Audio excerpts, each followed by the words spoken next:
مرحبا بكم في قناة ميديا جزائرية، أول قناة إخبارية في الجزائر على منصة اليوتيوب. لا تنسى الاشتراك معنا وتفعيل زر الجرس لتكون أنت أول شخص تصلك الأخبار في دقيقتها.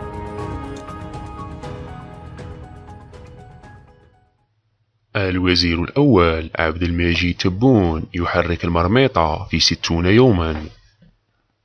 حطم الوزير الأول عبد المجيد تبون الرقم القياسي في عدد الإجراءات الاستعجالية التي اتخذها خلال 60 يوما فقط من توليه مسؤولية قيادة الجهاز التنفيذي، خاصة تلك القرارات التي ترمي إلى الدفع بالتنمية في عدة مجالات، وهو الذي أبلغ وزراءه بضرورة المتابعة الشخصية لكل المشاريع المعلنة حتى لا تبقى حبرا على ورق. وكان تبون قد شدد على إلزامية المتابعة الميدانية للمشاريع من قبل المسؤولين وأعضاء الحكومة ليتم تفعيلها قصد الدفع بالاقتصاد الوطني وخلق مناصب شغل وترشيد أكثر للنفقات، بالإضافة إلى تقليص فاتورة الاستيراد.